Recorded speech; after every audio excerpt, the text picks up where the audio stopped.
Hello, everybody, and welcome to Atheist Sunday School, your one-stop shop for everything Atheist Sunday and School. And boy, do we have a show for you today.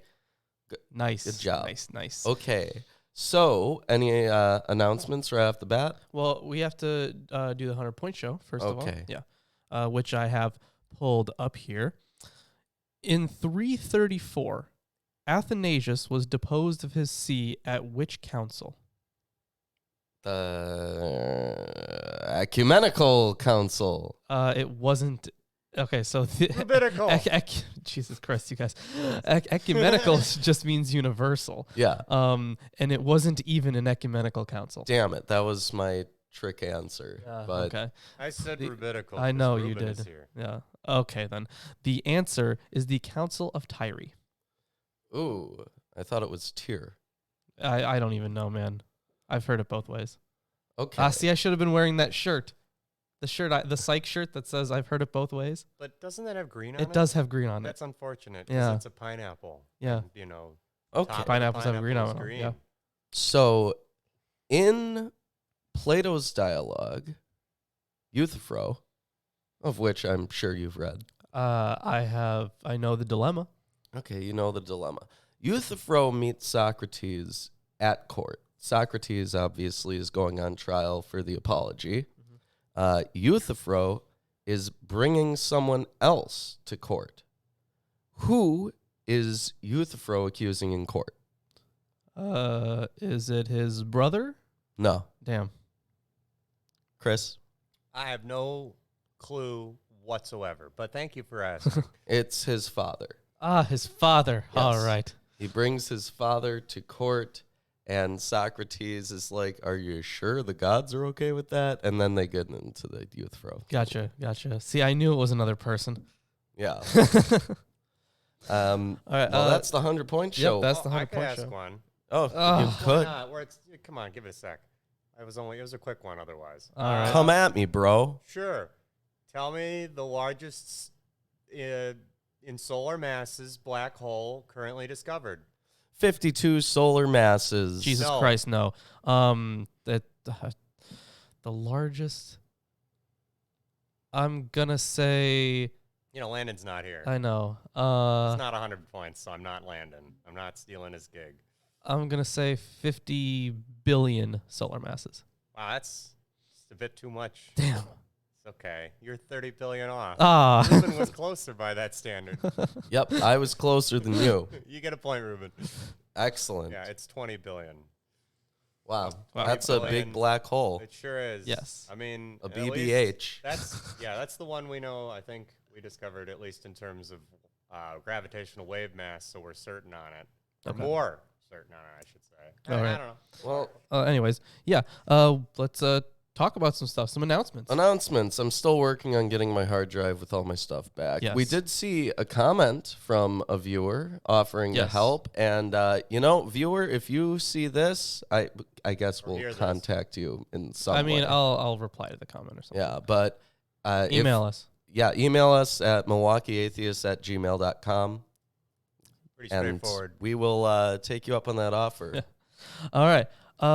So until the end of the month or the year, both, I guess, it doesn't matter which, we are having a sale, kind of, on our T-shirts. That's right. On Teespring.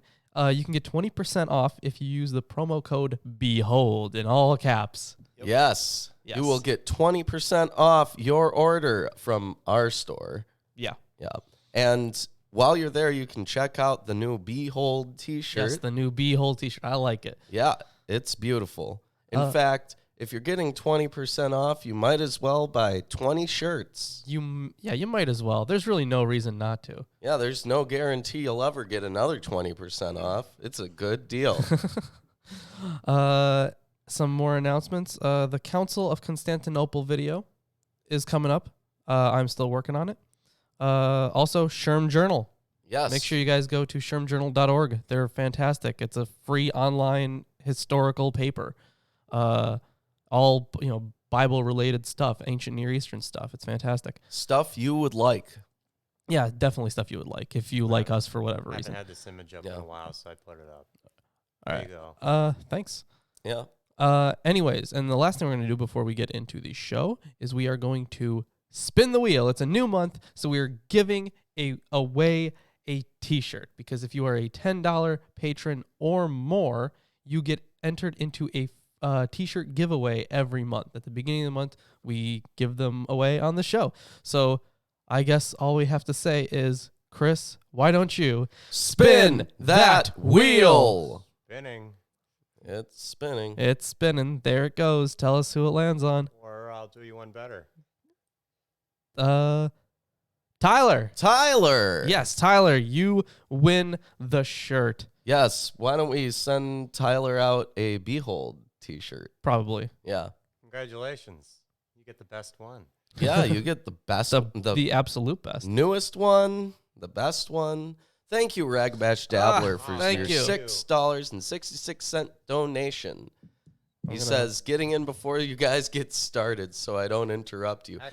How considerate of you. Yeah, we Thank you. appreciate your consideration and your donation. Yes, we definitely appreciate that. And now we are, for our alchemy drive, we are at a total of almost 470.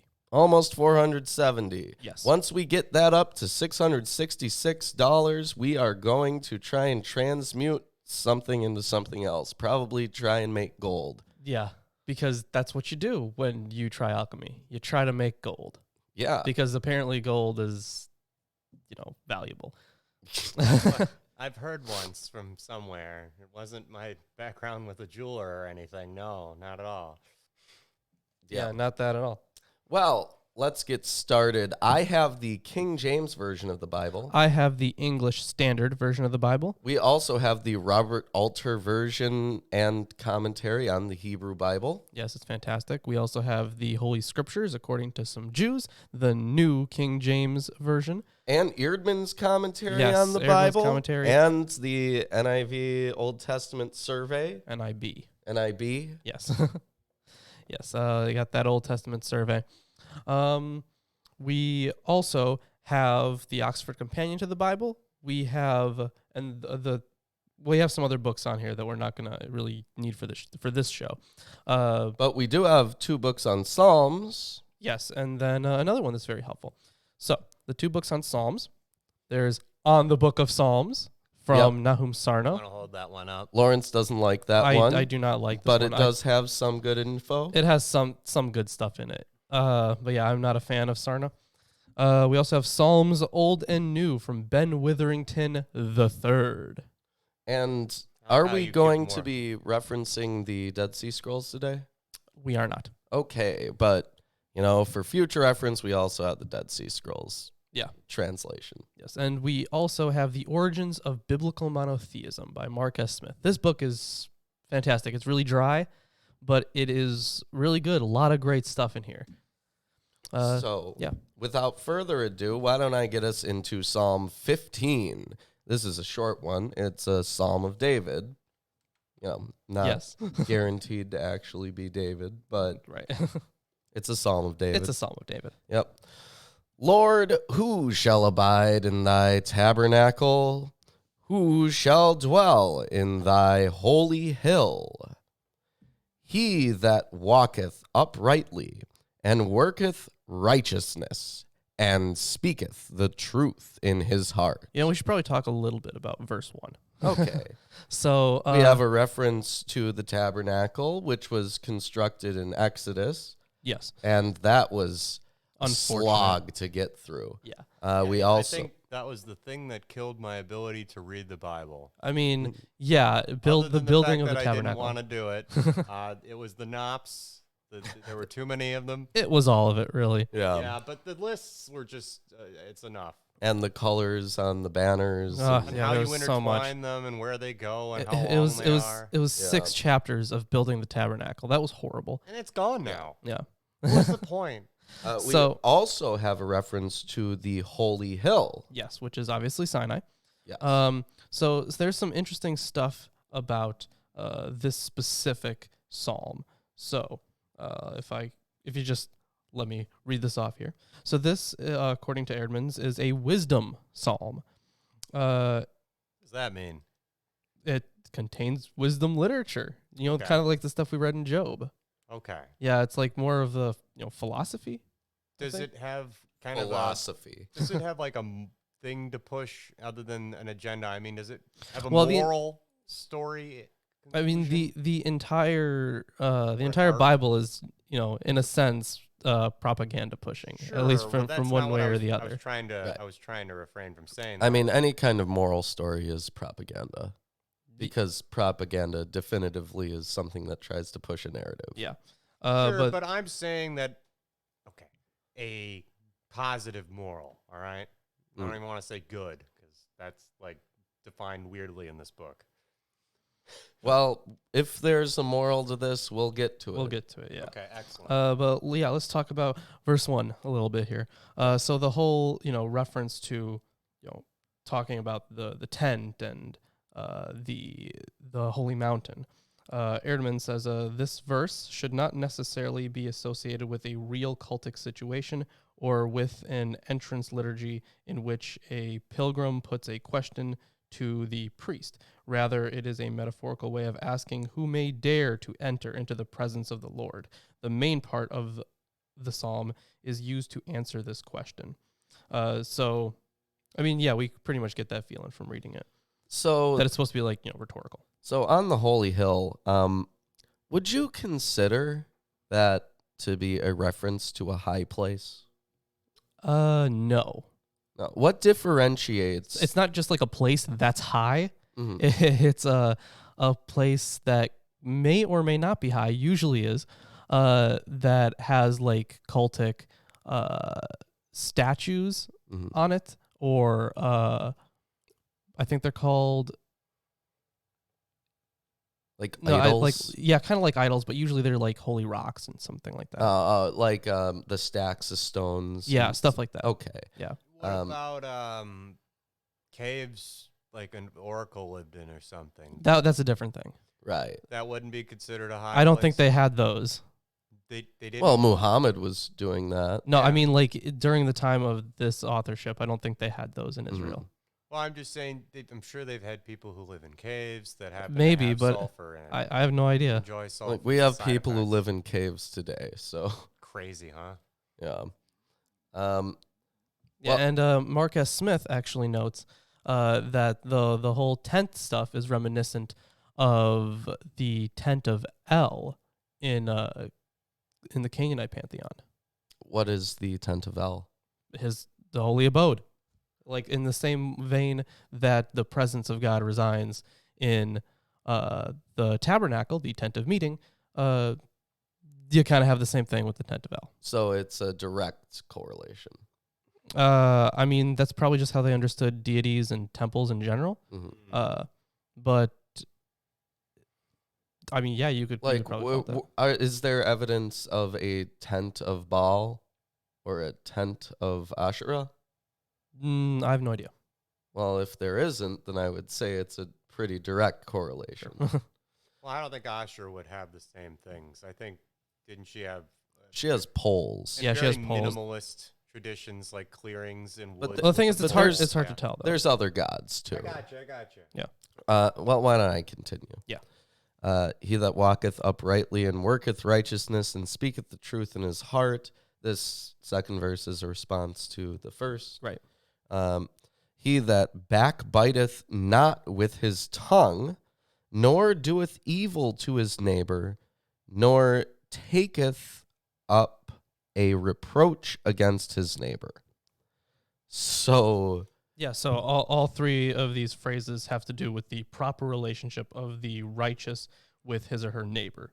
mhm, So these next few things are going to be more human relationship stuff. mhm.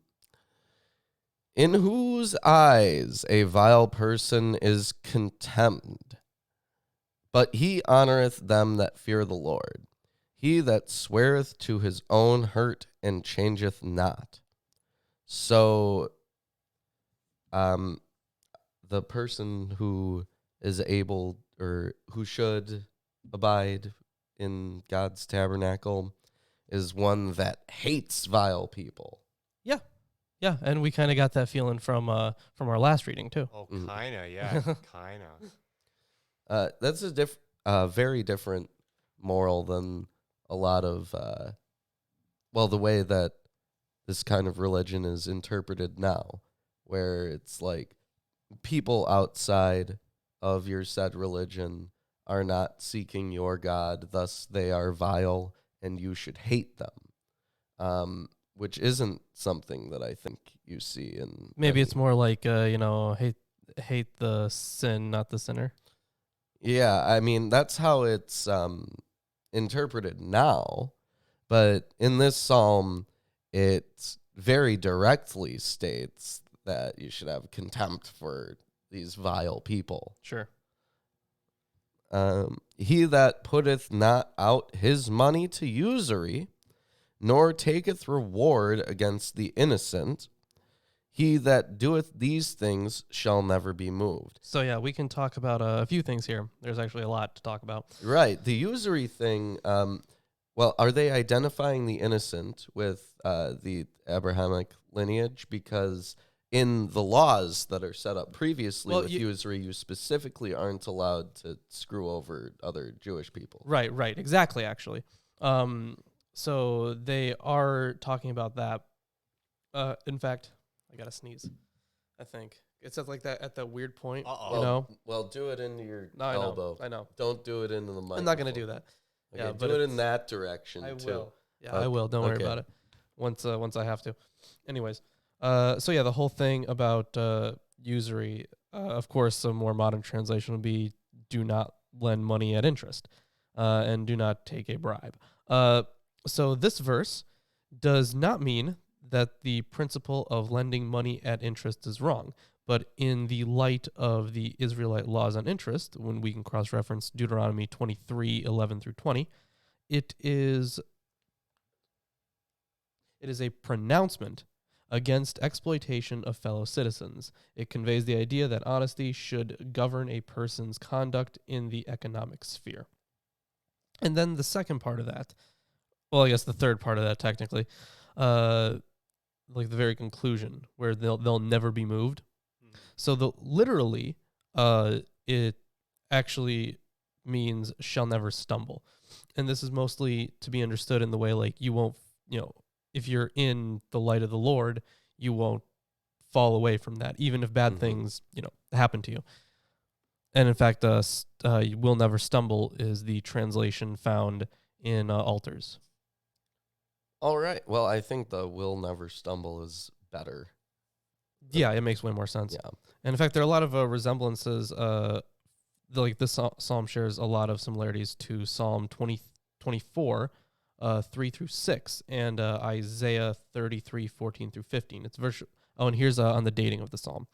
It is virtually impossible to determine which of these texts is the oldest and which is dependent on the others. However, it can be said that Psalm 15's dependence on wisdom literature and its acquaintance with other Old Testament texts compel one to conclude that it originated in the post-exilic period. And then he lists, I heard that.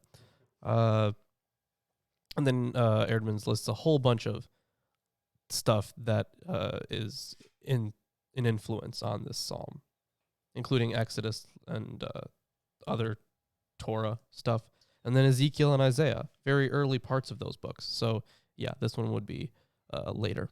And it is a logically coherent message because you say, if you're walking in the light of the Lord, right, then you're not going to fall astray. Well, I mean, that's true because walking in the light of the Lord, right, figuratively, it's a matter of faith.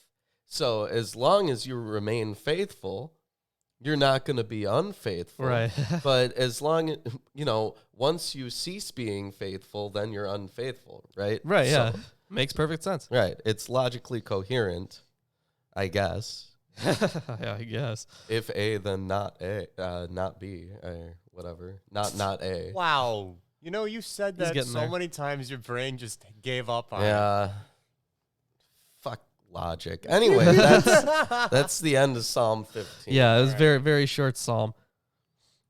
So if you guys are enjoying the stream, for whatever reason, drop a like. And if you're not liking it, drop a dislike. It really doesn't matter. Mhm.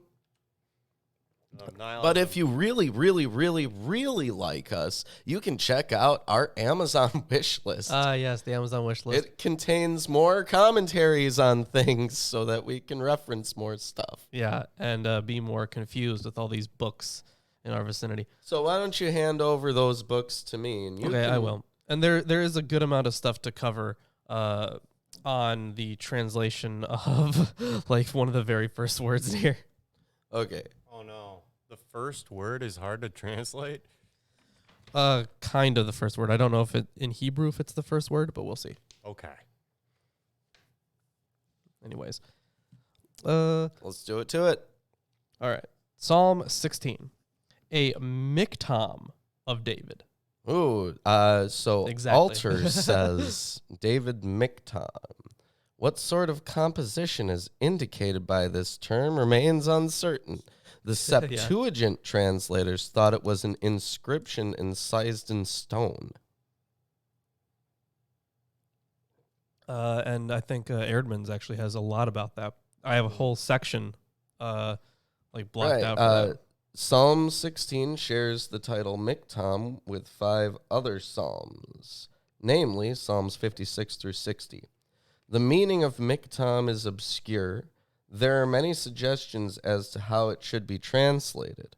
The following are examples. The Septuagint translates as inscription. The translation golden psalm is sometimes suggested with reference to the precious contents of the psalm. The word miktam is also understood as a characteristic of David and can be rendered as humble or blameless. The psalm can be divided into different strophes, verses 1 through 2, 3 through 4, 5 through 6, 7 through 8, and 9 through 11.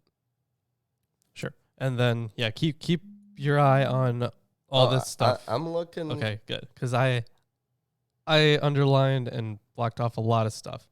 That seems important to this. But let's continue here. Yes. Preserve me, O God, for in you I take refuge. I say to the Lord, you are my Lord. I have no good apart from you. So, Alter has something to say about this. I would Erdman hope so. does not have much to say about this particular part of this psalm. But Alter says, the subject of this psalm, a confession of faith, is unusual. Some scholars, because of the apparent references to pagan worship in verses 3 and 4, have imagined the poem is the self-dedication of a Canaanite convert to the worship of Yahweh. But this is by no means a necessary inference, and it must be said that much of verses 3 and 4 is obscure. In any case, a native Israelite could easily have been immersed in pagan practices, which we'll get through when we get references to the holy ones in further verses. So Yes. why don't you continue? All right. As for the saints in the land, they are the excellent ones, in whom is all my delight. Now that's interesting. The saints in the land. And we were actually just talking about this before the show. Oh, ironically, There are no saints in Judaism. Right. And so I it's had said at my Sunday school growing up that every other Sunday or so they go, let's talk about the saints that were born this month. And I'm like, Right. no, I hate this. yeah, the saints suck. So there's actually quite a bit about the saints and Erdmans. So the KJV says it's saints.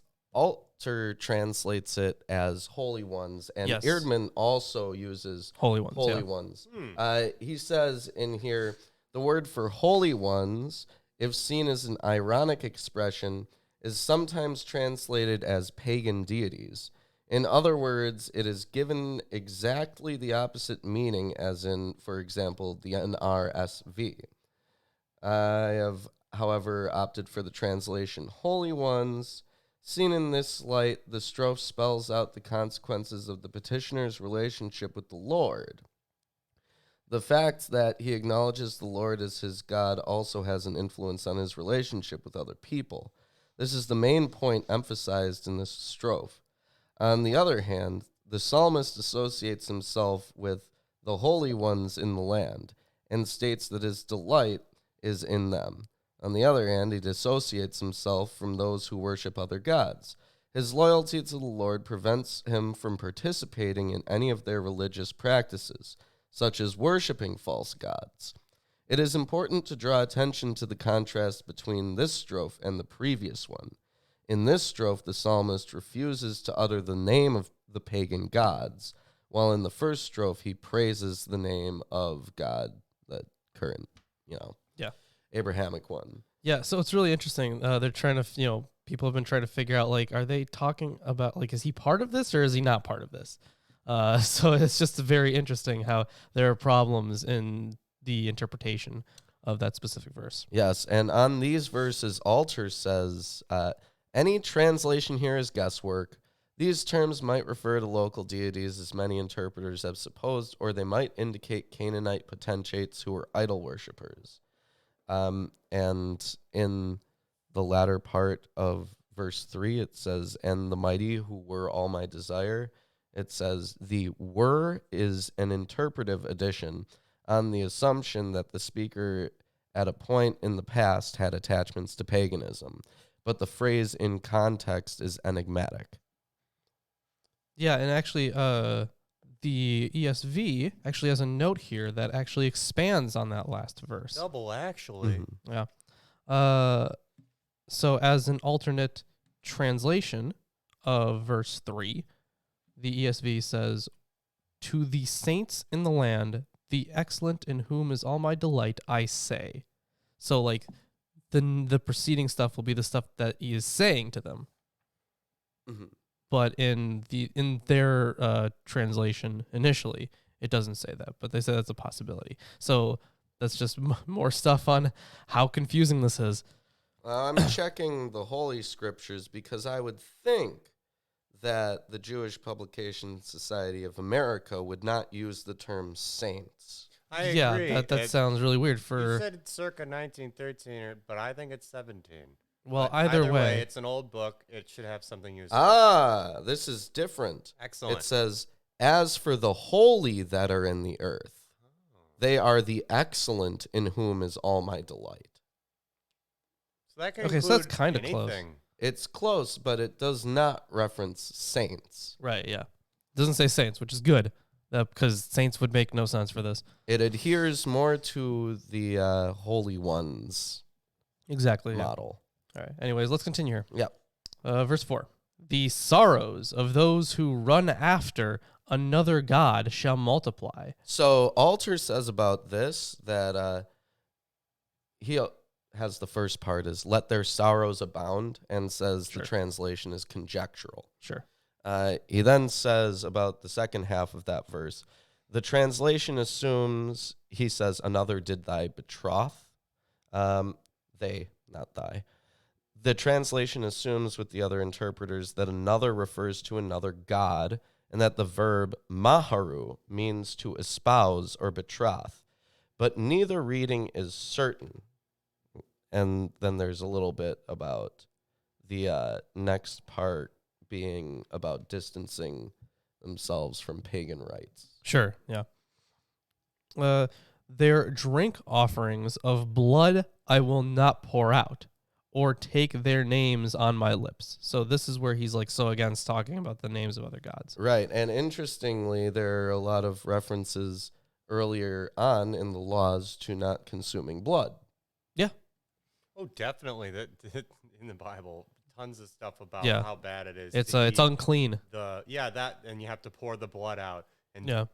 the only time I ever saw they do a specific thing that's like a blood ritual, It was with birds. Yeah. And they cut their heads off, or like they slit. Yeah, them but in a they way, didn't and eat you them, though. splashed them. Mhm. Yeah. They splashed their blood. 7 Well, you times. have to splash the blood of like a whole bunch of stuff that you sacrificed. Right, and I Yeah. do believe that's just a good way of making sure that all the blood gets taken out. Well, I mean, Like, they would. if you got a, you killed a bird and it had an open wound, you just sprayed the blood everywhere. That's a great way of getting. The birds don't have much blood. That's all I'm saying. The whole thing is that if you consume blood, then that's like consuming life itself, and that's wrong. So cook your food. Yeah. Or have unleavened bread. Because Yeah, the pretty life essence is in the blood. Yeah. Mm-hmm. Anyways. Chris, can you grab me a refill? I could try. Thank you. I'll give it a go. All right. Anyways. Let's continue. Yes. The Lord is my chosen portion and my cup. You hold my lot. The lines have fallen for me in pleasant places. Indeed, I have a beautiful inheritance. So this is really interesting because it kind of harkens back to Joshua. Remember when they were dividing up the land? Yeah, and the translation is pretty different in altars at the same general message. It says, "The Lord is my portion and lot. It is you who sustain my fate." Thank you. An inheritance fell to me with delight. My estate too is lovely to me. Yeah, so it's a whole bunch of ways to say, my area. So you talk about my cup, my lot, pleasant places, inheritance, all that stuff is, really just different ways of saying the same thing. So altar says specifically, given the emphasis of the previous verse on the Lord as the speaker's portion and lot, the inheritance he now celebrates is probably not a reference to real estate, but to his being happy in his sense of sustaining connection. Yeah, they said that too, Israel. but they definitely used the same kind of language. Right. It's free real estate. It's free real estate. Anyways, We never get to use the meme. we never do. You're right. Actually, Erdman's comments that chosen portion, my lot, boundary lines, and heritage suggests that the metaphor of the allotment of land to the tribes of Israel is used in this context to describe the benevolence of the Lord. Yeah, so pretty much the same thing that Alter says. Yeah. Anyways, I bless the Lord who gives me counsel. In the night also my heart instructs me. I have set the Lord always before me, because he is at my right hand. I shall not be shaken. What's really interesting is that it kind of takes, because in the visions that we've talked about so far, and the ones that we're even going to talk about later, when we get to Ezekiel, usually you're sitting at God's right hand. Mm-hmm. So it's interesting that they're playing it off this way. Therefore, my heart is glad, and my whole being rejoices. My flesh also dwells secure, for you will not abandon my soul to Sheol, or let your Holy One see corruption. You make known to me the path of life. In your presence there is fullness of joy. At your right hand are pleasures forevermore. So, Yes. there are a few things. In verse 7, he says, in the latter half, Does this have to do with the right-handed and left-handed path at all, Ruben? No, I don't. No. I mean, I don't think it does. probably not. No. Oh, that'd be funny, though. I'm just throwing it out there. It's mentioning both the right hand of the person saying this and the right hand of God. It Yeah, has and to I'm do sure with they- how you wipe. I didn't think that at all. I was thinking it had definitely to do with, heaven, hell, etc. The choice, basically. No, I Or- think or I think like- Ruben's onto something. Yeah, well, Well, in Ruben's- some cultures, it literally, I hear ya. historically has been that way. Didn't I talk about that the other day? Yeah, I Definitely. think so. That came up again, too. But Alter says in the latter half of verse 7, through the nights that my conscience would lash me, he says, for conscience. The Hebrew says kidneys, though thought to be the seat of conscience.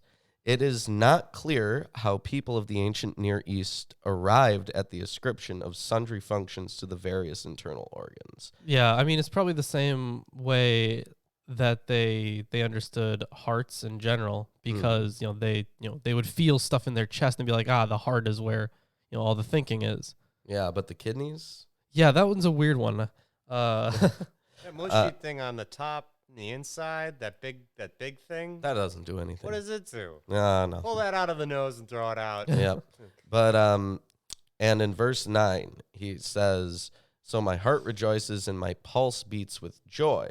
He says about this, the Masoretic text has kavodi, my glory, for my pulse, but some manuscripts show kavedi, my liver, Elsewhere, I have translated this word as heart, but that inner organ already appears in the immediate preceding phrase, and to keep the strong somatic imagery of the line, the translation here substitutes pulse, yielding the sequence heart, pulse, body. Though the prevalent meaning of basar is flesh, it does appear frequently in Leviticus in the sense of body. Yeah, I mean, what Alter is doing definitely makes sense there. Yeah. He's trying to keep that poetic imagery. Yeah. And the bit about bodies in Leviticus is, noteworthy. And here was something that I found kind of interesting. So this is on the reference to Sheol. Acts 2:25 through 28 reinterprets Psalm 16:8 through 11, and particularly verse 10 as referring to the death and resurrection of Jesus Christ. These verses should not, however, be interpreted Christologically or eschatologically in the New Testament sense of the word, simply because that is not the original intention of the psalm. And it's really sad that when I'm arguing with Christians about this stuff, they always seem to take it out of context. I'm like, no, stop that. You're doing it a disservice. Like, Yes. I'm the one doing that. You're trying to go, no, look, it's better this way, and it's accurate. Yeah, exactly. And I'm not even trying to say it's wrong. Well, Lawrence, I mean, it's kind of an unfair competition. I do a lot of research, yeah. Yeah, I really doubt that the average Christian has done as much research into the Bible as you. Yeah, I mean, the average Christian, no. There are, definitely plenty of Christians who have, but the average one, no. Because if you're talking about, how many Christians there are, and yeah. Did you finish verse 11? I did finish verse 11, but I do want to note one more thing from Erdman's. This is on the dating. Okay. Although there is no direct indication of the date of Psalm 16, the emphasis on devoutness and certain elements of wisdom literature, for example, no good apart from you, path of life, and the resemblance to Deutero and Trito Isaiah, that's the second and third Isaiahs, are indicative of the post-exilic period. I was wondering this when Alter says that in Leviticus, flesh, as written here, basar, is used in the sense of body. If he only referenced that happening in Leviticus, so is it possible that this psalm was written in a period around the time that Leviticus was written? Yes. Okay. Post-exilic. Yes. Yeah. Makes sense. So anyways, that is the end of Psalm 16. If you guys are enjoying the stream, please drop a like. It really helps us out. Drop a dislike if you don't like it, and that also really helps us out. So do whatever. That one. Subscribe if you haven't for whatever reason. Yeah. And whoa. That was weird. You all right there? I guess I nudged in just the right way with the book. Strange. But let me get that out there. Okay. So let me get into Psalm 17. A prayer of David. Now, that's interesting. They don't. Yes, let's talk about that a little bit. Yeah, they have not listed any of these as prayers so far. Right. Remember these are the individual laments. We talked three of the very early ones, 3, 4, and 5, I think, were individual laments. So this is one of several times in Psalms in which tefillah, prayer, is used instead of the anticipated mizmor, psalm. The generic distinction is not clear because this poem is essentially a psalm of supplication. The speaker is beset by enemies who threaten to destroy him as he entreats God to confound his foes and rescue him. Perhaps the note of inwardness in the first part of the poem, in which the speaker proclaims the integrity of his prayer, tefillah is the term he uses, and his having met the challenge of God's probing are what qualify this text as prayer. All right. Before we go further into it, there's an interesting comment here. In traditional Chinese medicine, the kidneys are referred to as the seat of fear. Lots of ancient medical traditions reference organ bodies as the sources of visceral emotions. Now, when I was doing Kung Fu, we would do some different Qigong practices. I mean, Okay. I don't know if you've heard Talk of to me like Qigong. I'm 5. So in What Qigong, now? you do various breathing exercise and bodily motions in order to stimulate qi flow, right? I am not proud of you, Ruben. Like it was really just he's warm up very exercises. disappointed in you. Okay. But it was warm up exercises, breathing exercises. Not a big deal. But the way that they explain it is that it stimulates qi flow to different regions. And a lot of them focused on the kidneys within their Chinese medicine system. So I think that's interesting and noteworthy. But anyway, let me continue on with this psalm.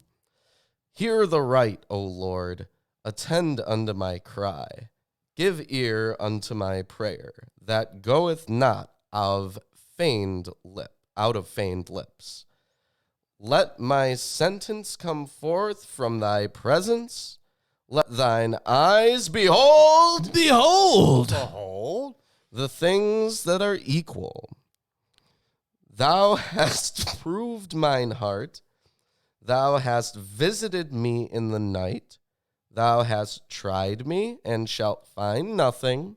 I am purposed that my mouth shall not transgress. This is very similar to Job. Yeah, it definitely is. Yeah.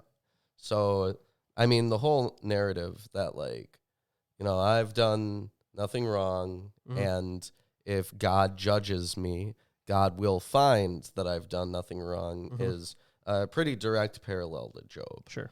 But also in here, they mention, thou hast visited me in the night, which is... So this succinct phrase suggests some sort of nocturnal inner wrestling, brother, a dark night of the soul.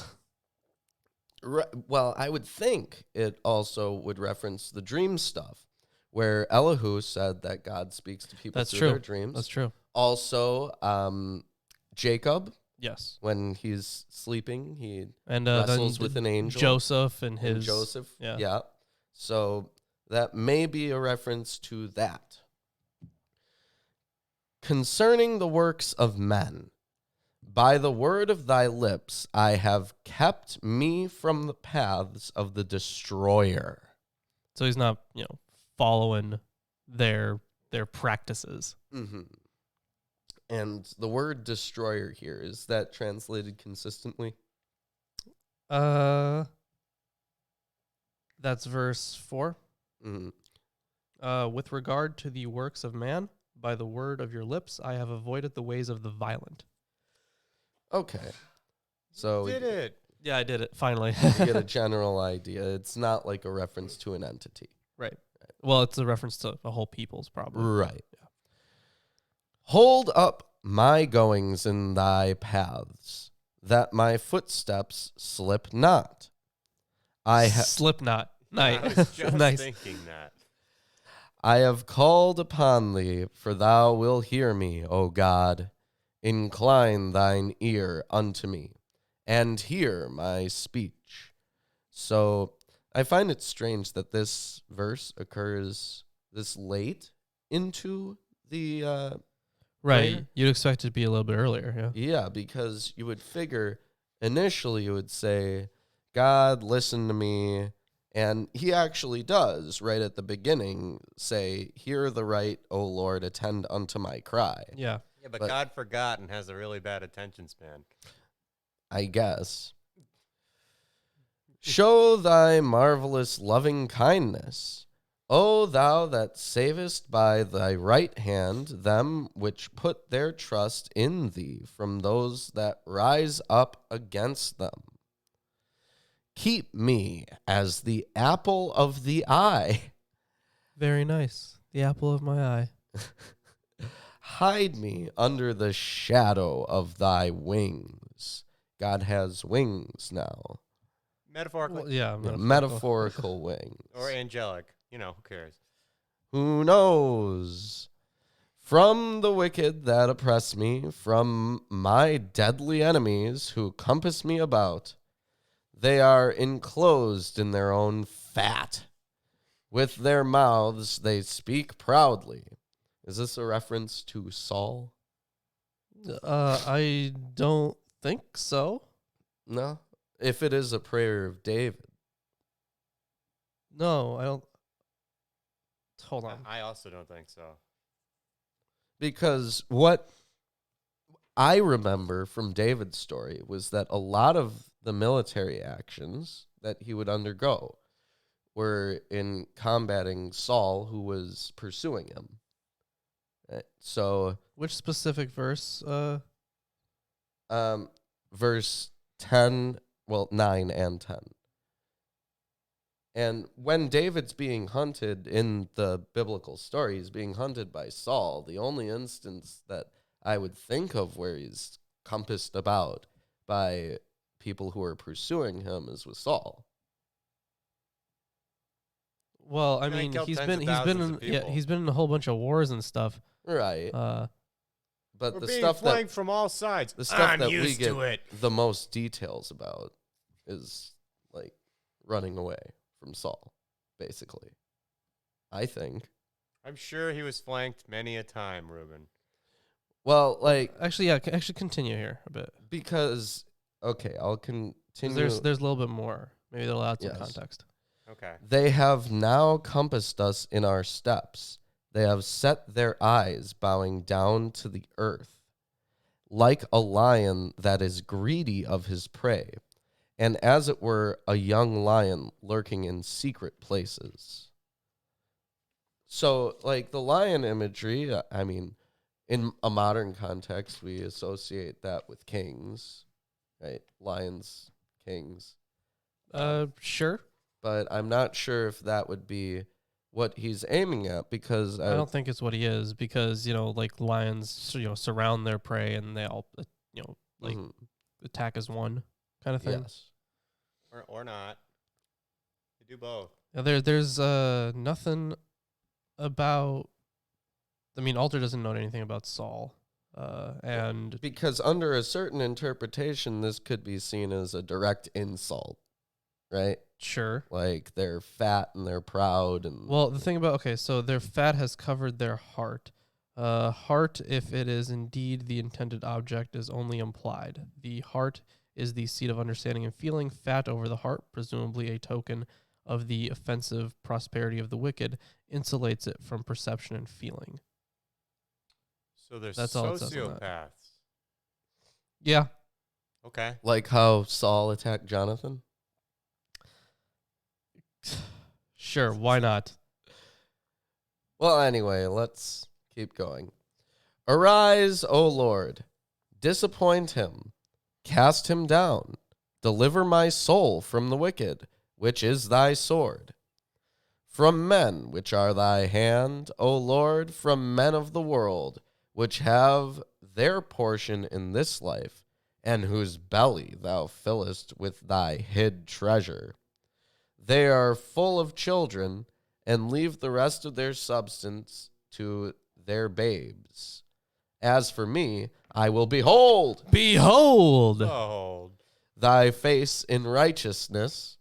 I shall be satisfied when I awake with thy likeness. So the thing about the likeness and the form of God. I mean, so Alter translates it as your image, which is interesting.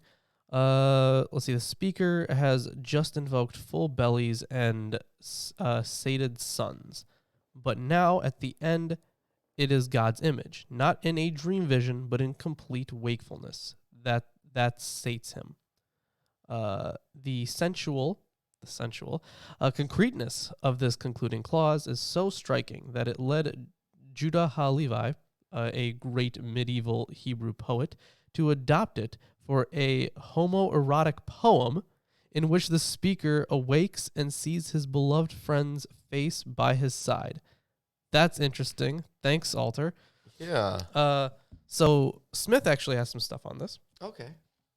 specifically about the form of Yahweh. And I actually have this written down here. The form. Now, when we're saying form, we're not, platonic, right?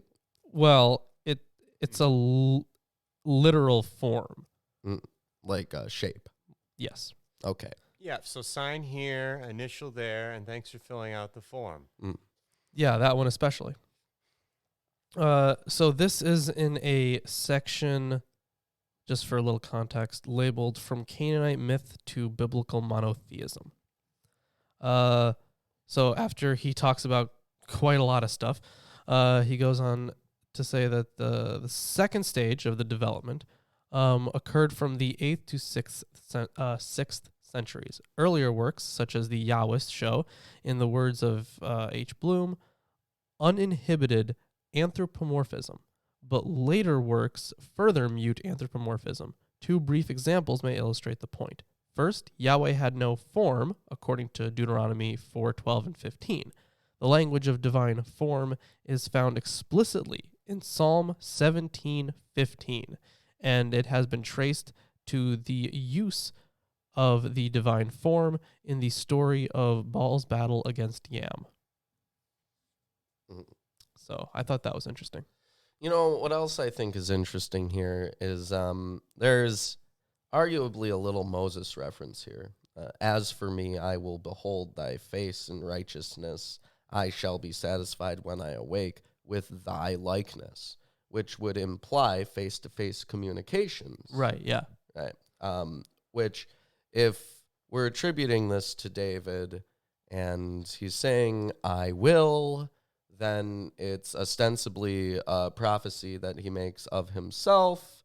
And we can conclude from that unless David is a false prophet and enemy of God, which I don't think so. Yeah, Not according to the Bible. Not according to the Bible. He also attained face-to-face communications with God. This doesn't seem to be like a unique thing. I do recall at one There point are a few there was a people, guy yeah.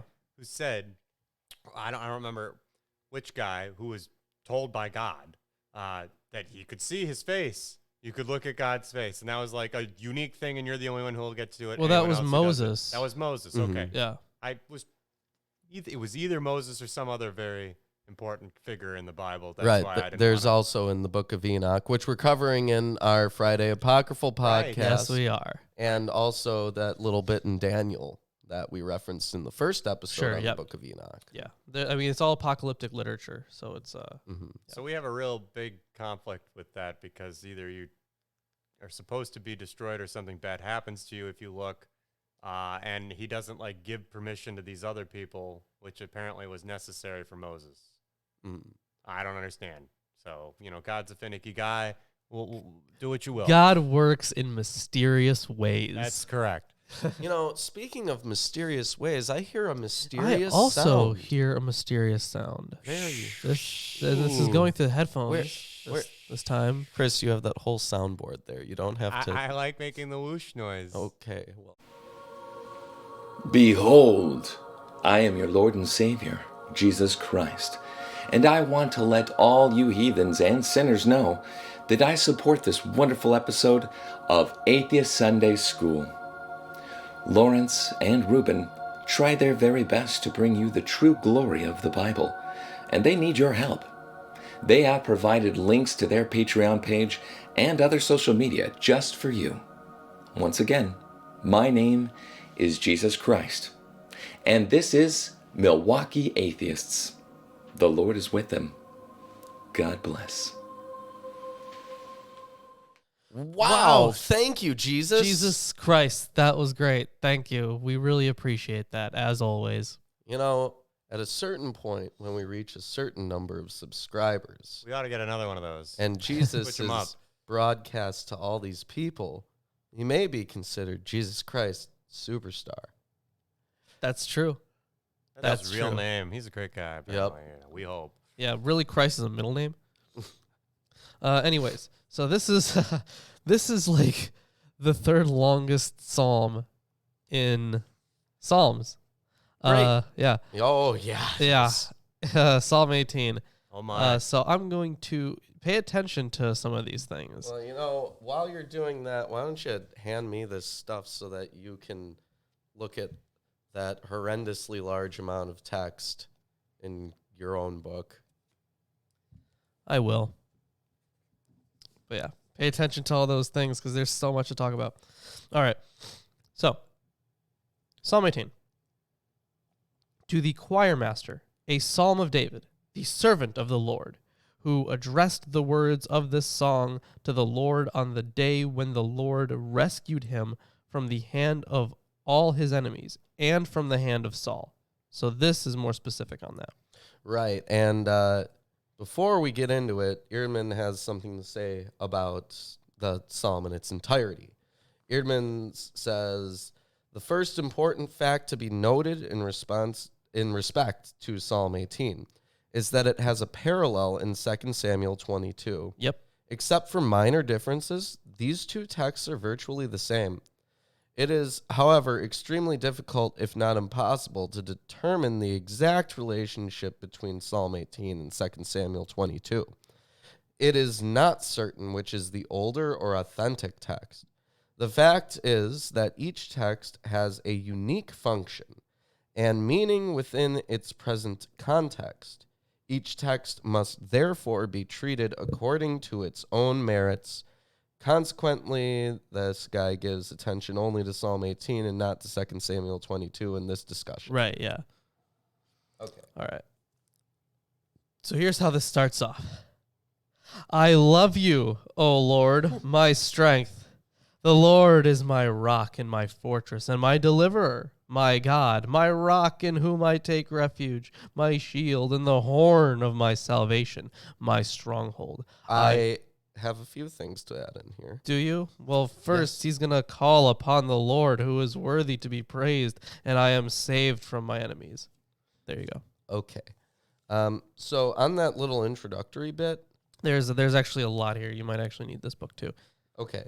Well, on that little introductory bit, Alter says, the superscription of this psalm is extraordinarily long. Perhaps this reflects an editorial desire to fit this into the biography of David, from which, in fact, the entire psalm was borrowed.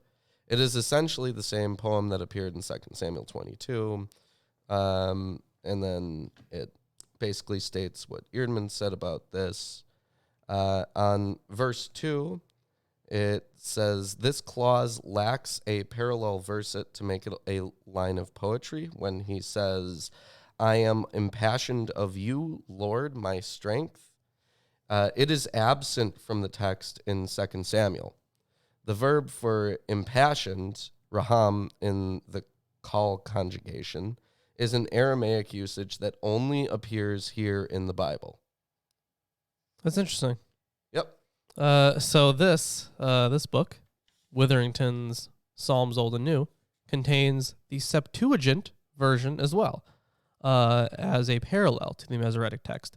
And, I mean, yes, it is very long, but also there are a few differences that I noticed, especially when it came to the descriptions of God and, you know, how he looks, I guess, how he acts.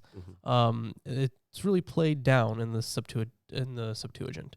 And also in the Septuagint, it's Psalm 17. Yeah, okay. So here's this if you want to compare and contrast at some points. Was there a difference in the bit that you just read? I don't know. I didn't notice anything too important there when I was reading through it.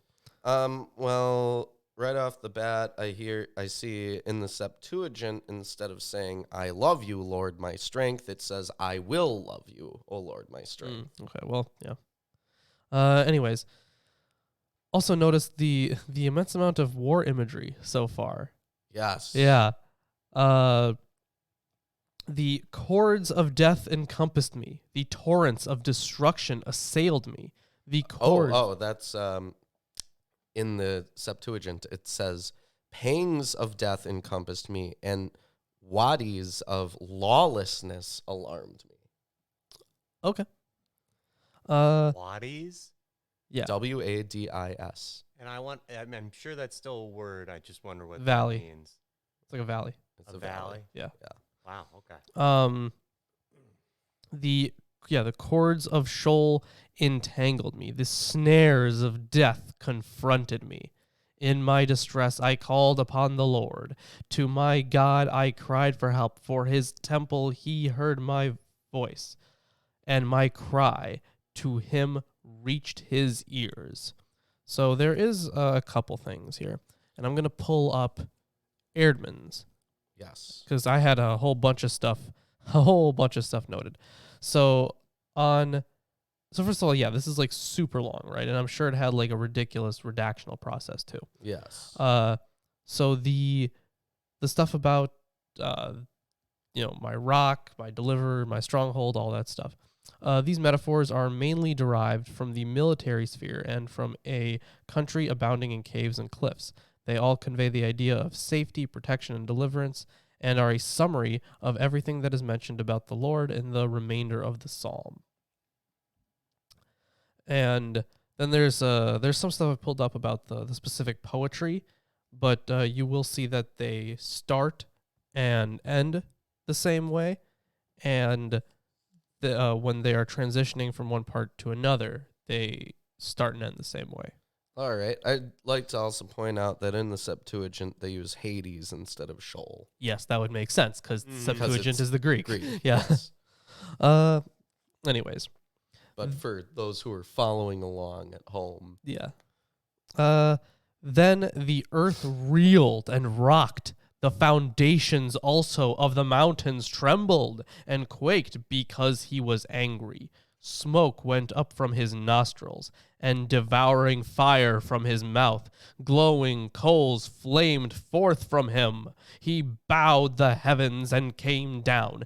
Thick darkness was under his feet. He rode on a cherub and flew. He came swiftly on the wings of the wind. So in this part, I think it's notable that in the Masoretic text, they use a lot more body imagery than in the Septuagint. Exactly. Yeah.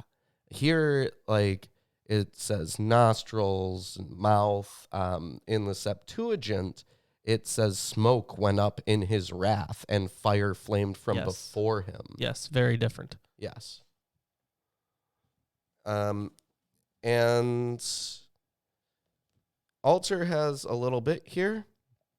He says the earth heaved and shuddered for verse 9. He says, this seismic imagery of this line begins a powerful anthropomorphic representation of God, drawing freely on a pre-Israelite mythology poetry.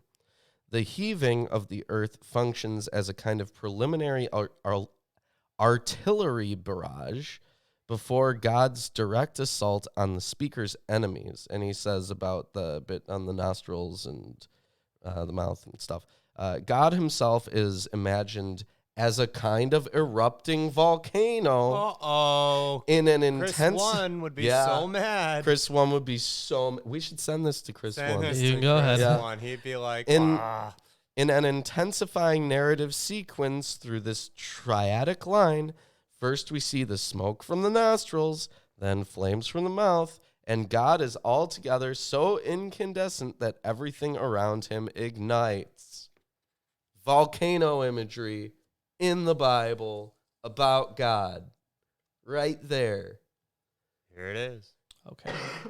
You can go ahead and talk to Chris One about that. Anyways, where the hell was I? Right, talking about his everything. He made darkness his covering, his canopy around him, thick clouds dark with water. Out of the brightness before him, hailstones and coals of fire broke through his clouds. The Lord also thundered in the heavens, and the Most High uttered his voice, hailstone and coals of fire. And he sent out his arrows and scattered them. He flashed forth lightnings and routed them. Then the channels of the sea were seen, and the foundations of the world were laid bare. At your rebuke, O Lord, at the blast of the breath of your nostrils. So, in one fell swoop, he destroys everything. So, in verse 14, this is interesting. Verse 14 for altar is, the Lord thundered from on high. Elyon sent forth his voice. Yes. Now, verse 14 in the Masoretic text is different. It's actually verse 13 in the Masoretic text. But the parallel verse. Right. The Lord thundered from heaven, the voice of the Most High resounded. And it's basically the same in the Septuagint. Altar says on Elyon, this is the designation of a Canaanite deity, the Most High, that has been co-opted by the monotheistic poet. Yes. It is preserved here in its Hebrew form in the translation to suggest the archaic effect of the original. Chris just hit himself. Yeah, Chris hit himself. Hopefully that didn't screw up our entire stream. I don't think it did. Okay. Good. Anyways, there's also, I was looking here, the Septuagint isn't broken up into sections in this, which is kind of obnoxious. Yeah, but I mean, the whole thing is right next to it. There's the parallel verse. So yeah. So it says, like, in verse 16, the springs of the waters appeared and the foundations of the world were uncovered at your rebuke. Right. It's bringing back to that chaos imagery. Yeah. So there's a lot of primal elemental imagery. Yes, and that's actually kind of cool because when in Revelation, the author is speaking of this new heaven that will be uncovered, this new earth. Yes. And the sea will go away. So in John's vision, it would be like the waters would be, chaotic, and when there's a new earth, there won't be any chaos anymore. So when talking about, seeing all these waters, these primordial waters, that's like an indication of chaos. That land is stable, water is... The Void, I would like to point out, had a lot of water imagery in our Apocryphal podcast as well. If you recall, that was pretty cool. Yes. There's also a bit here on verse 16. The channels of the water are exposed, or the valley of the sea is exposed. Right. It says here, Samuel, which is verse 15 for me. Yeah. Yeah. Now, Alter translates this as the channels of water were exposed. And he says 2 Samuel 22 has the channels of the sea, a difference of only one letter in the Hebrew, which makes stronger sense as an image of the sea dried up or driven back by God's fiery descent. Now, I think it's also noteworthy here that it kind of goes down the list of elemental associations. We have the riding on the wings of winds. Right. Yeah. And then we have dark water and clouds. And then we have coals and fire. And earth and seas. So it is very heavy elemental references. The Avatar. I mean, Master of the four elements. It's all just a bunch of imagery. Yeah. He sent from on high. He took me. He drew me out of many waters. He rescued me from my strong enemy and from those who hated me, for they were too mighty for me. They confronted me in the day of my calamity, but the Lord was my support. He brought me out into a broad place. He rescued me because he delighted in me.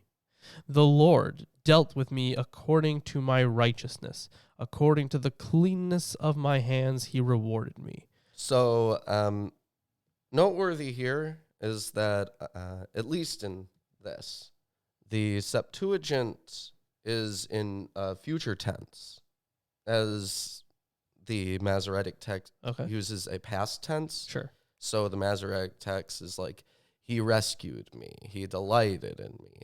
And the Septuagint says, he will rescue me. Right? Huh, neat. For I have kept the ways of the Lord, and have not wickedly departed from my God. For all his rules were before me, and his statutes I did not put away from me. I was blameless before him, and I kept myself from my guilt. So the Lord has rewarded me according to my righteousness, according to the cleanness of my hands in his sight. With the With the merciful, you show yourself merciful. With the blameless man, you show yourself blameless. With the purified, you show yourself pure. And with the crooked, you make yourself seem torturous. Yeah, I bet we've seen that a lot. For you have a humble people, but the haughty eyes you bring down. For it is you who light my lamp. And, obviously, like, light my lamp is metaphorical. You're not literally lighting his lamp. On verse 27 in the Septuagint, Sure. The Masoretic text says, to the pure you show yourself to be pure, but to the devious you show yourself shrewd.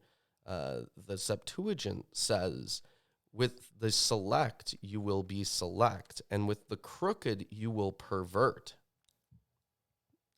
So that's similar. It's similar, but it's not really the same. There's more nuance to the second I mean, one. maybe torture and pervert. I don't know. Septuagint's more, you could get some other implications out of it, I suppose. Anyways, yeah, for it is you who light my lamp. The Lord my God lightens my darkness. For by you I can run against a troop, and by my God I can leap over a wall. This God, his way is perfect. So this is very different. In the Septuagint, it says, "O God, you will light my darkness, because in you I shall be rescued from a pirate's nest." Excuse me? You can look at it. It says, a pirate's nest. All right. Ultra specific. Okay. Rescued from a pirate's nest. Something about the Philistines, maybe? The sea people? Maybe? But no, that wouldn't line up with the timeline. Right. What? Okay. All right. I've never heard of that. I'm gonna put a pin in that. Which verse is that? The Verse 30, Septuagint, Okay. for Psalm 18. Okay. So 1830 LXX. Yeah. Pirate. Okay. Yeah, I'm gonna have to look back into that one. That's interesting. That's neat. All right. I'm gonna have some stuff. I'm gonna to have say. to switch over to the Septuagint from now on. The word of the Lord proves true. He is a shield for all those who take refuge in him. For who is God but the Lord? And who is a rock except for our God? The God who equipped me with strength and made my way blameless. He made my feet like the feet of a deer, and he set me secure on the heights. So there's this really weird bit now in the Septuagint, which doesn't seem similar at all. It says for verse 32, because who is God except the Lord, and who is God besides our God? Yeah, that is pretty different. Yeah, that's very interesting. Instead of who is the rock. Right. Can That's you interesting. smell what Yahweh's cooking? Can you smell what Yahweh is cooking? That's good. Meat, savory meat, which He does love enjoys it. the smell of. Yeah, he does love the smell of Mm. that. He trains my hands for war, so that my arms can bend a bow of bronze. You have given me the shield of your salvation, and your right hand supported me, and your gentleness made me great.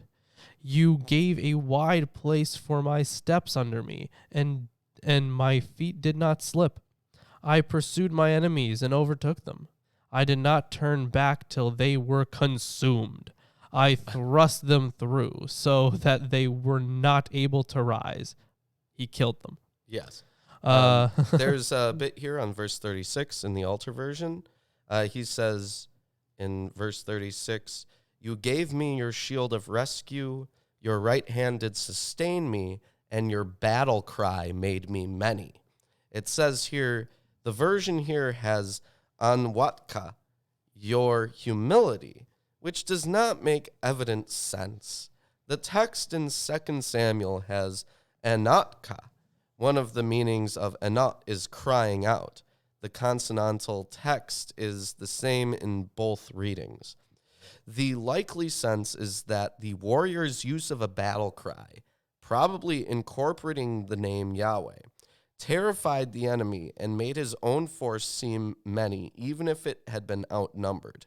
In sequence, then, God gives us his protected warrior 3 formidable implements of war: a bow, a shield, and a battle cry, incorporating the divine name. Well, the battle cry would certainly work if we learned anything from the walls of Jericho.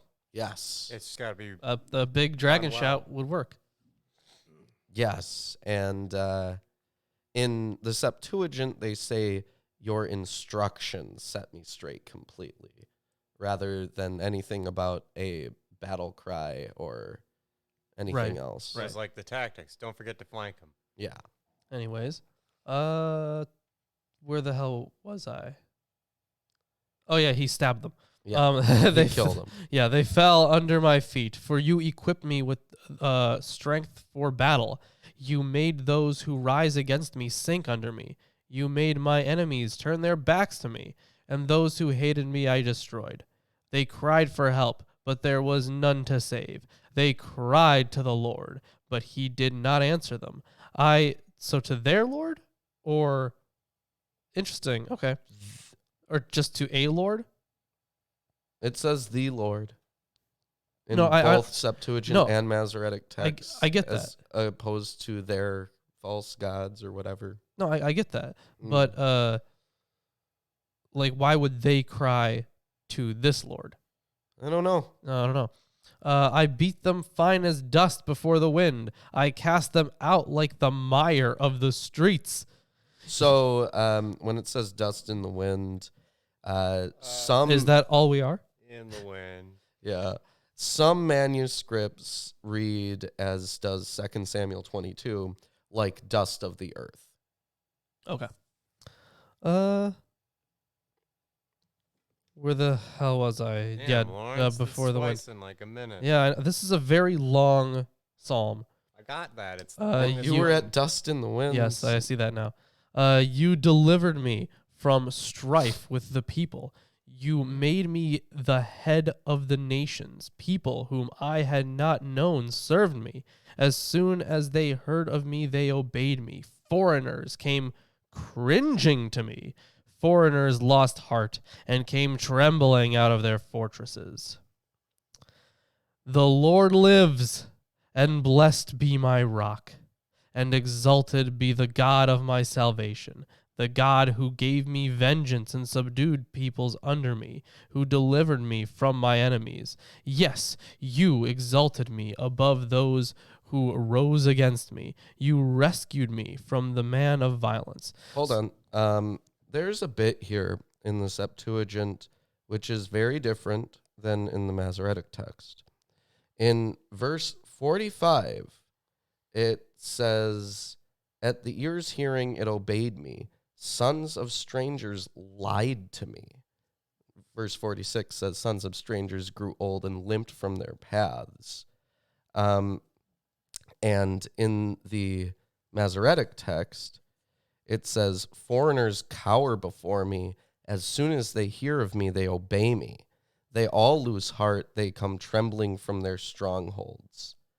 So these are, like, I don't see a relation between those. Like, they're saying exact opposite things. Yeah, that's really interesting.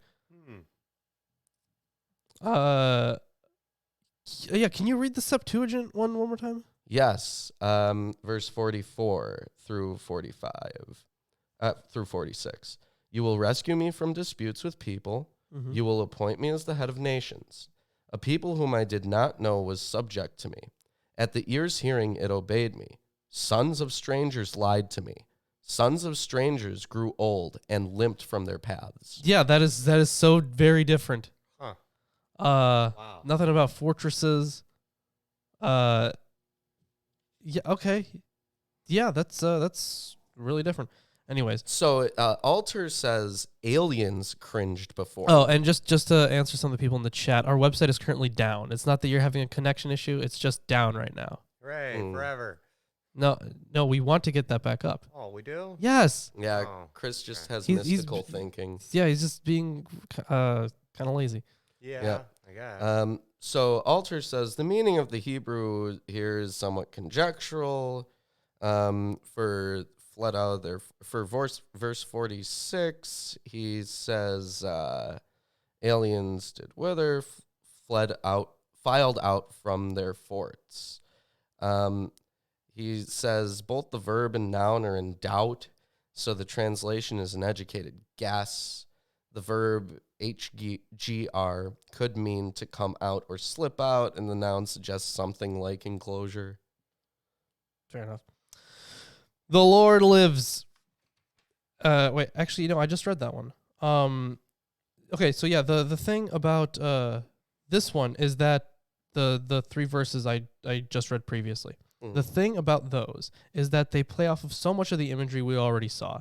So, blessed be my rock, God of my salvation, God who gave me vengeance, subdued people under me. All of that stuff is themes we've already seen in this psalm. Yes. For this I will praise you, O Lord, among the nations, and sing to your name. Great salvation he brings to his king, and shows steadfast love to his anointed, to David and his offspring forever. So, let's talk about the end there for a second. Yes. That was the end? Before we get really into it, Alter says about verse 50, therefore I acclaim you, in your name I would hymn.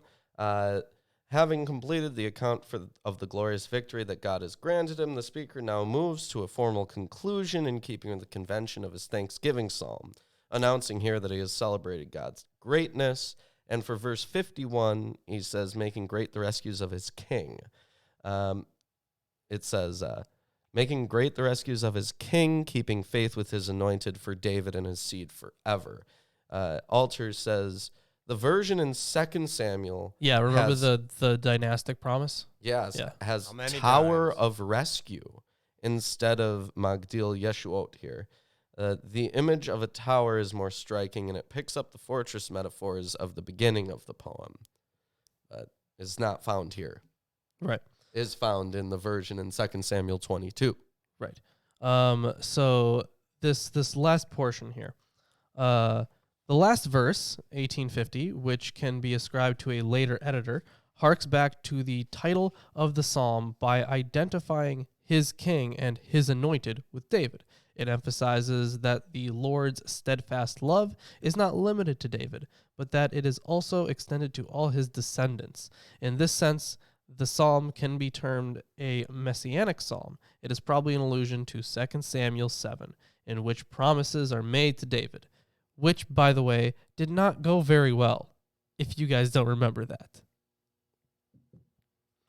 No, it did not go very How well. many of these promises, what are they called, messianic? What? The God's Well, promises. Have there been? Do you mean like covenants? I guess, is that not? That's more like a deal, that's I more guess. like a deal. Okay. But there was only one dynastic promise. Okay, and he's still trying to fulfill that. It failed straight up. Well, I think some of them he's done okay. No, because it's the thing is the seed of David will be on the throne forever. That was just plain wrong. Yeah, no, that's not true. Yeah. Yeah. So he fucked up. Here you go. What am I going to do with that? It's my turn to read. Is it? Yeah. Oh yeah. You just gave these to me. I just took it. Yeah. Actually, yeah, you're right. No, you screwed up. Jeez, Lawrence. Yeah. Man, I'm all sorts of fucked up today. We're at Psalm 19. Ugh, I need more alcohol. To the chief musician, a psalm of David. The heavens declare the glory of God, and the firmament showeth his handiwork. Day unto day uttereth speech, and night unto night showeth knowledge. So I actually do want to say one thing before we dive more into this one. So this psalm is probably they were probably separate beforehand. Or maybe not even separate. Maybe part of it's like a later addition. So most commentators consider verses 1 through 6 and 7 through 14 of Psalm 19 originally to have been two independent psalms. Here are the reasons. First, there are two different names that are used for God. In 19 1 through 6, El is used for God. It's used as the divine name, while Yahweh, Lord, is used in the second part. Secondly, the difference with regard to content and genre can be stated as follows. The first part, verses 1 through 6, is a hymn that testifies to the glory or majesty of God in nature. The second part, 7 through 14, is a poem in praise of the law, or Torah. When one reads Psalm 19 in Hebrew, it becomes apparent that the metric pattern of the first part differs from that of the second. So I thought that was very interesting. Yes, very interesting. Well, why don't I get on with it? Sure. Okay. Day unto day uttereth speech, and night unto night shareth knowledge. There is no speech nor language where their voice is not heard. So God hears everything, right? What's that now? Yeah, I suppose, stopped paying yeah. attention as God, apparently, because I do that too. Oh, and I forgot. Their line is gone out through all the earth, and their words to the end of the world. In them hath he set a tabernacle for the sun, which is as a bridegroom coming out of his chamber, and rejoiceth as a strong man to run a race. His going forth is from the end of the heaven, and his circuit unto the ends of it. And there is nothing hid from the heat thereof. That's the end of verse 6. Sure. And that would, of course, be the end of the first part. Right. Now, I find it interesting that there is a bridegroom reference. Yeah, because here. Israel was also seen as like the wife. Yes. Yeah. And also this part here. In them hath he set a tabernacle for the sun. Yes. So Alter has some stuff on that.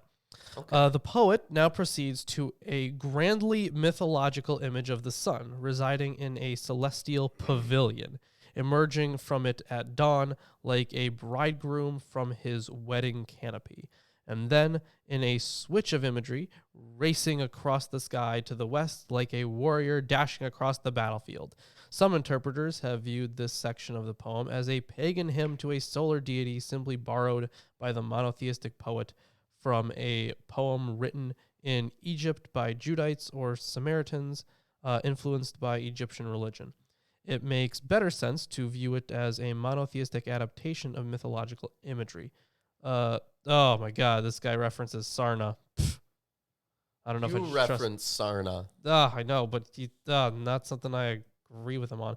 The contemporary American scholar Nahum Sarna even suggests that it may be a polemic against paganism, because the only plausible antecedent for the verb set up is God. The poet does seem to be saying that it is God who has ordained the circuit of the sun, and that the images in which we cast this daily celestial road of light, the bridegroom emerging from his canopy, the warrior racing on his way, are but poetic expressions of how the heavens tell God's glory day after day. Alrighty. Let's continue on to this. I would love to see some ancient Near Eastern poetry that's like that, because that would be interesting to see if because they were known for, adapting myths of the area to suit their own purposes, but that's how all myth making was done then. I think we're looking at ancient Near East poetry. No, I know, but like other stuff, other Yeah. ancient Near Eastern poetry. Right. Well, look into it. Will do. The law of the Lord is perfect, converting the soul. The testimony of the Lord is sure, making wise the simple. The statutes of the Lord are right, rejoicing the heart. The commandment of the Lord is pure, enlightening the eyes. Okay, already, even in English, we can see that there's definitely a different meter between these Yeah. two. Yep.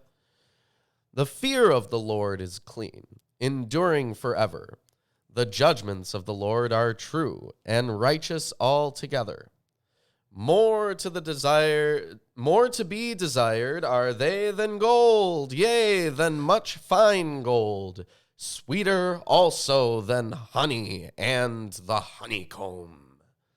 Moreover, by them is thy servant warned, and in keeping of them there is great reward. Who can understand his errors? Cleanse thou me from secret faults.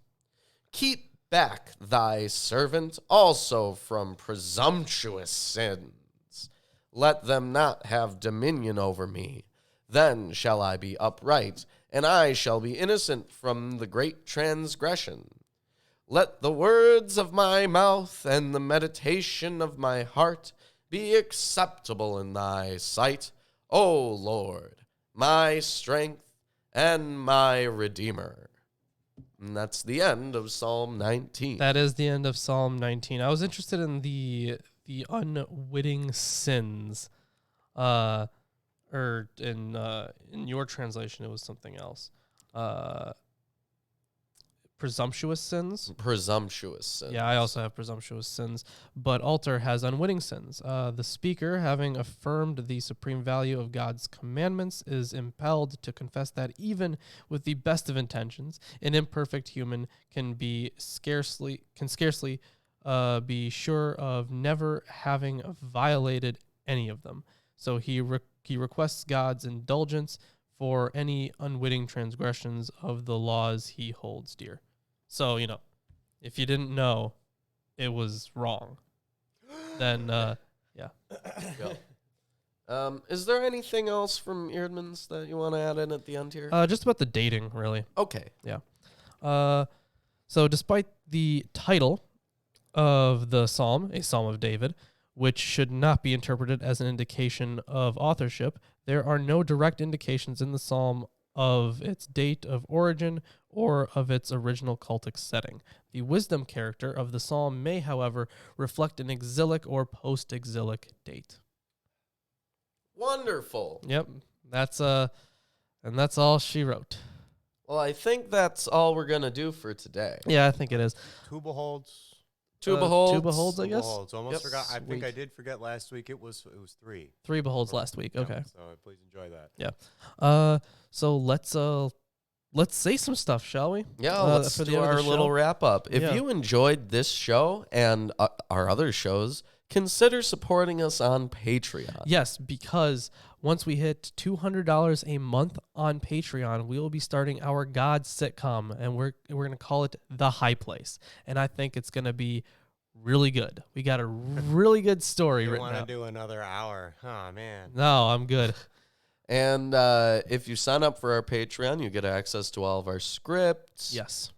If you donate $10 or more a month, you get entered into that T-shirt giveaway that we had at the beginning. Yes. As you can see, it's not always landing. It's not always landing. Yeah, we swear it's not rigged. Before the show, We spun it a bunch. spun it a whole bunch of times. So, what else do we got here? All the other shilling stuff. So yeah, Patreon. There's Teespring. Remember, promo code BEHOLD to get 20% off. All caps, behold. Yes, and we also have our Facebook, our Twitter, Our Amazon wish list. our Amazon wish list. Actually, that's something. One of the books on the Amazon wish list is a commentary on the second portion of the Book of Enoch. Which we are probably going to need moving so forward. If you want to help us out with that, that's on there. Yeah, we could really use your help. What is that pretty penny running? What? How much are those? I think let me check the actual price Oh of that one. Ooh. Yeah, because we did spend a good amount on this equipment. Yeah. And while the equipment is fantastic, And I love the convenience of it. yeah.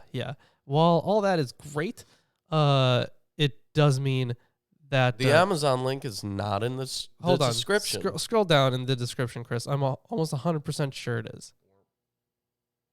No, keep going. Keep going. Keep going. Yeah, wish Yep. list. Wish list Yeah. is at the Last bottom. It's a http://a.co/3 something. You can look in the description. It's in there. Yeah. Yes. We linked it. I linked it. Yes. So yeah, it is. Let's see here. Gotta go to lists. Oof. So difficult, Lawrence. Yeah, I know, right? It's awful.